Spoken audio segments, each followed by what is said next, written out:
Australia is a migrant nation. I think anyone can see that if you look at our past, where we're from, our history. We're made up of migrants. Even white Australians are from migrants, obviously. Indigenous Australians, once upon a time, albeit a long time ago, they migrated to Australia. We are a migrant nation, whether we like it or not. Now, over that time, there have been values, new values that have come in and shaped the culture. And people coming into Australia have brought with them traditions and values of their own to change the makeup of Australia. That's been an inevitable part of the history and the story of our great nation.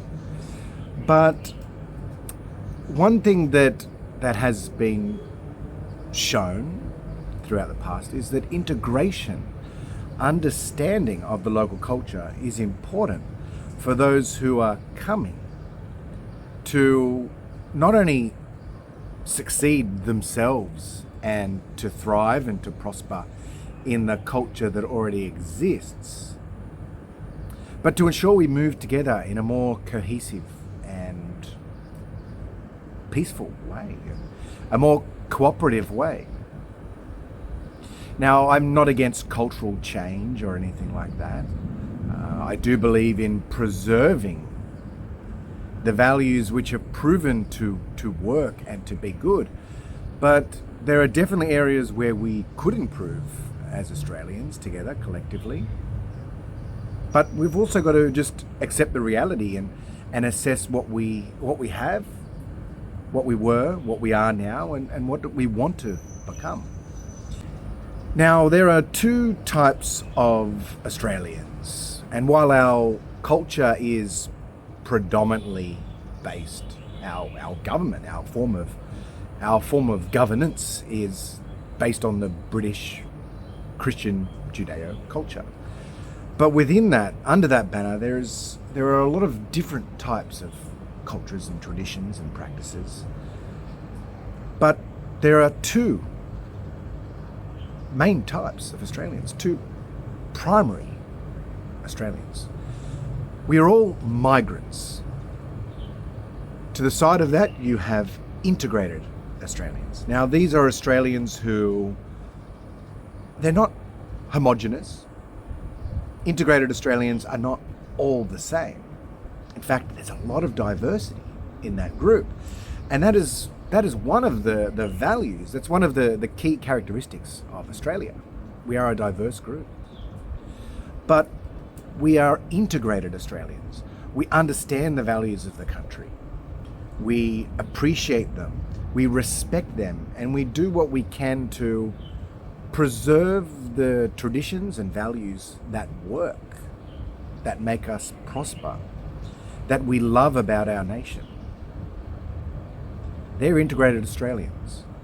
Now, that doesn't mean you have to love everything about the country. And it doesn't mean that you have to hold back from criticism or wanting to do things better. That's progress. And that's a natural outcome of being human. But an integrated Australian accepts this is the key value, this is the key set of values, the key culture that has built the modern nation and that is the strongest way to move forward. At least now, that's what we have. That's the guidebook. They're the rules that we have. That is the way the country has developed. And if you want to become an integrated Australian, you have to acknowledge and accept that. I don't see how you can become Australian, become integrated, unless you do acknowledge and understand that and accept it. Now, so we have integrated Australians. But on the other hand, and remember, this is all under the banner of migrants. So we are all migrants. We have integrated Australians. And on the other side, you have another group which are always going to exist. And they are non-integrated Australians. So these are people who don't necessarily want to become Australian. They don't want to believe in the structures of our country. They don't want to recognize the values and appreciate them. Now, this group, as I said, they always exist. They're always going to exist in any culture across the world. There's always a group of non-integrated citizens. Now, I would argue that we actually give that group a little bit too much attention these days. And that is with good reason, to be honest. Because that group of non-integrated Australians is starting to grow. It's starting to become larger. Now that's a problem for social cohesion. Now what I'm trying to do, I'm working on building the group of integrated Australians, ensuring that the migrants coming into the country gravitate to the integrated Australians group. We need to make sure that new migrants and recent migrants, there would be like migrants over the last 10 or 15 years as well, perhaps even longer, depends on the individual. But a lot of migrants in Australia are still not in that integrated Australians group. And if we don't do what we can to help migrants move into this group, to support them, they are going to naturally shift away to this group of non-integrated Australians. And what's going to happen, that group is going to grow larger.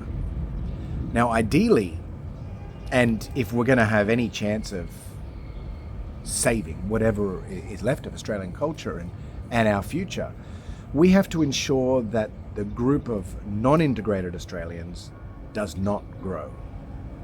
We have to ensure that shrinks, and we have to ensure the group of integrated Australians grows.